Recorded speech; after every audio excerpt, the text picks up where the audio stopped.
سلام به همه دوستان و همراهان عزیزم. امیدوارم خیلی زود هر چیزی که در دلتون میگذره به عینیت برسه و آرزوهاتون تحقق پیدا بکنه.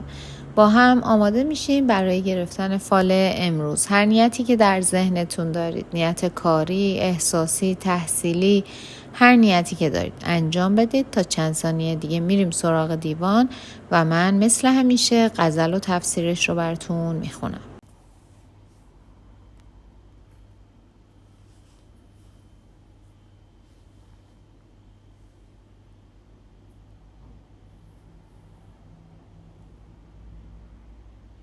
خب دوستان، اگر نیت هاتون رو انجام دادیم با هم ببینیم حافظ امروز چطور ما رو راهنمایی میکنن. شممت روح ودادن و شمت برق وصال، بیا که بوی تو را میرم ای نسیم شمال. احادیا به جمال الحبیب قف وانزل، که نیست صبر جمیلم ز اشتیاق جمال. حکایت شب هجران فرو گذاشته به شکر آن که برافکنده پرده روز وصال. بیا که پرده گلریز 7 خانه چشم، کشیده ایم به تحریر کارگاه خیال. چو یار بر سر صلح هست و عذر می طلبد، توان گذشت ز جور رقیب در همه حال. به جز خیال دهان تو نیست در دل تنگ، که کس مباد چو من در پی خیال محال. قتیل عشق تو شد حافظ غریب، ولی به خاک ما گذری کن که خون مات حلال. خب دوستان، باید بگم این غزل حافظ بعد از گذشت 2 سال از زمان تبعید ایشون به شهر یزد و زمان دریافت نامه‌هایی از طرف شاه شجاع و تورانشاه سروده شده. در این غزل بعضی از مصرع‌ها عربی و بعضی هاشون فارسی هستن. حافظ میگه بوی خوش دوستی رو شنیدم و درخشش و روشنایی وصال رو تماشا کردم. ای باد شمال، بیا تا خودم رو فدای بوی خوش تو بکنم. اما در تفسیر این غزل حافظ میگه بوی خوش دوستی و وصال به زودی به سمت شما خواهد آمد و شرایط فعلیتون تغییر میکنه و یک موفقیت غیر قابل تصور براتون رقم میخوره. سعی کنید غم و غصه را از خودتون دور بکنید و مطمئن باشید که زحمات شما به نتیجه میرسه. خداوند یار و یاور شما هست. پس سعی بکنید در برابر مشکلات از خودتون سستی نشون ندید، چون با پشت کارتون میتونید هر مشکلی رو برطرف کنید، به شرط اینکه صبوری بکنید. حافظ میگه الان نوبت آرامش، وصال و رسیدن به مراد شما هست. روزهای سخت رو رفته رفته پشت سر میذارید. افسوس و پشیمانی در مورد اتفاقات گذشته هیچ سودی برای شما نداره. فقط باید بتونید از اونها درس بگیرید، عیب‌هاتون رو برطرف بکنید و سعی بکنید قدر اطرافیانتون و قدر دوستانتون رو بدونید و باشون صادق و یک دل باشید. یادتون باشه اگر در زندگیتون برای دوستان و اطرافیانتون قدمی بر ندارید، اونها هم حاضر نیستن برای شما کاری انجام بدن. چون صرف نظر از نوع رابطه باید بدونید برای دوام روابطتون چیزی که در همه مشترکه اینه که رابطه ها 2 طرفه هستن و قبل از این که توقعی از دوستان یا بستگانتون داشته باشید با خودتون فکر بکنید که شما تا حالا برای اونها چه کاری انجام دادید، شما چه قدمی برای اونها انجام دادید و بعد از اینکه این فکرها رو کردید ببینید آیا باز هم از اونها توقع دارید که برای شما کاری انجام بدن. و حافظ میگه اگر دوستی قبلا به شما حسادت میکرده یا در حق شما ظلم میکرده، در حق شما بدی روا داشته، به زودی ازتون معذرت خواهی میکنه. به شکرانه اوضاع و احوال خوبی که قرار هست براتون اتفاق بیفته، بهتره از خطای این دوستتون بگذرید و ایشون رو ببخشید. دوستان، حافظ میگه کسی که سعی میکنه دیر عصبانی بشه و سعی میکنه صبور باشه خیلی چیزها رو درک میکنه، خیلی از موارد رو متوجه میشه، اما به روی خودش نمیاره و قطعا خیلی جاها برای خودمون هم پیش اومده که در یه سری موقعیت‌های خاص خیلی از اتفاقاتی که در اطرافمون افتاده متوجه شدیم اما به روی اطرافیانمون نیاوردیم. اما نکته‌ای که اینجا حافظ داره بهش اشاره میکنه اینه که افرادی که کج خلق هستن چون اون لحظه عصبانی میشن و آنی میخوان تصمیم بگیرن، خیلی چیزها رو متوجه نمیشن و در اون لحظه تصمیمات احمقانه ممکنه بگیرن، تصمیماتی که بعدها وقتی به خودشون میان متوجه میشن چقدر اشتباه کردن و گاهی وقتا اصلا فرصت جبران برای اونها رو ندارن.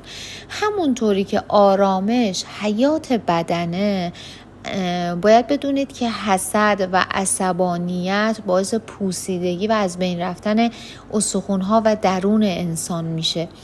پس توصیه حافظ به شما اینه که سعی بکنید خشم و عصبانیتتون رو کنترل بکنید و یاد بگیرید که صبور باشید. دوستان، در مورد نیت یا هدفی که دارید یا اتفاقی که براتون افتاده، حافظ میگه ممکنه مورد بی‌عدالتی قرار گرفته باشید. در کاری که دارید انجام میدید همه چیز طبق روال براتون پیش نره و هی سنگ اندازی بشه برای شما، اما نگران نباشید.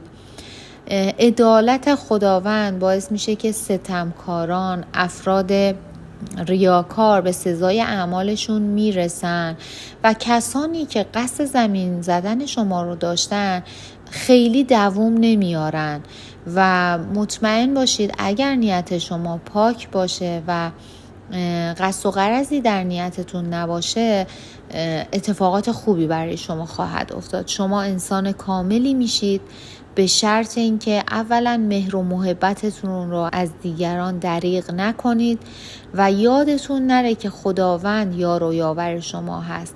گره ها و مشکلاتی که دارید از طریق خداوند براتون باز میشه و اون چیزی که در دلتون هست عملی میشه. دوستان، حافظ میگه ثروت کمتر اما آرامش بیشتر خیلی بهتر از اینه که شما ثروت داشته باشید اما در اضطراب باشید، آرامش نداشته باشید. فکر نکنید که با به دست اومدن مال و ثروت زیاد شما آرامش بیشتری هم خواهید داشت.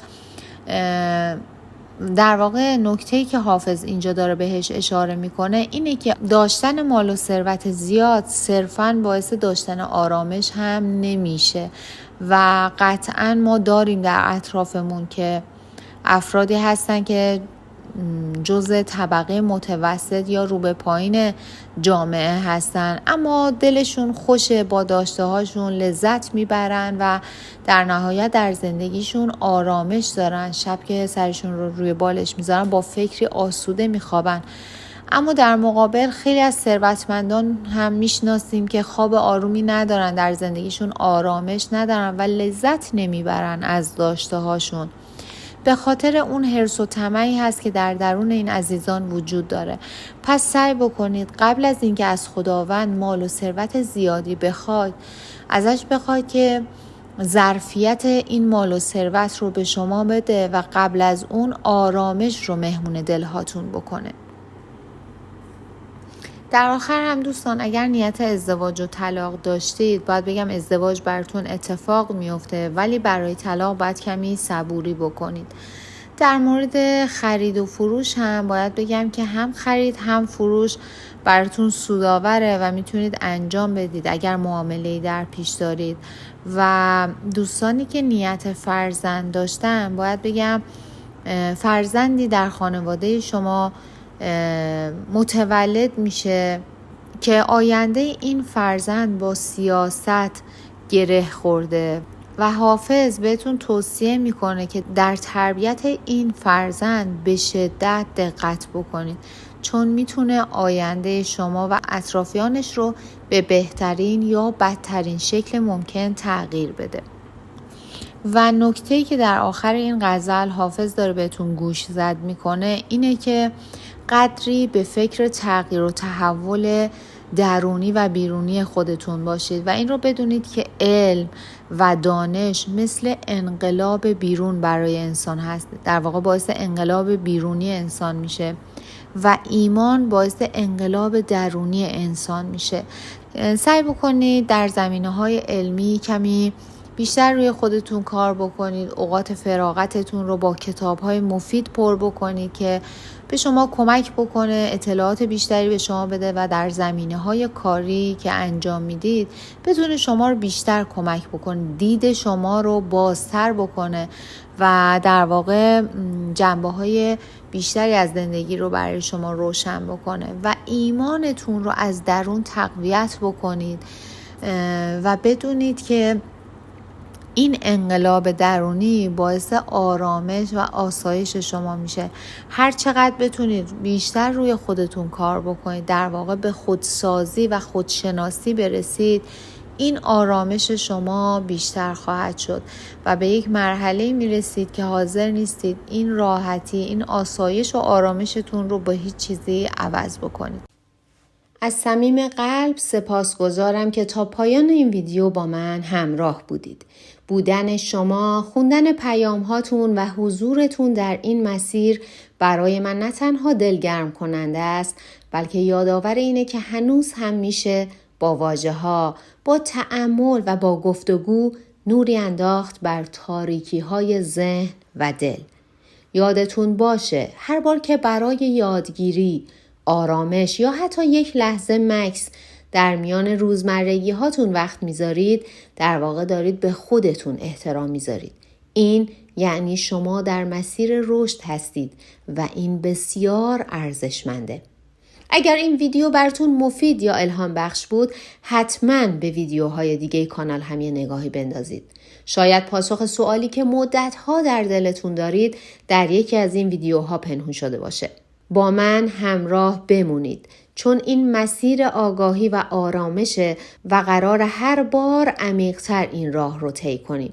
تا دیدار بعدی، برکت، آگاهی و آرامش در وجودتون جاری باد.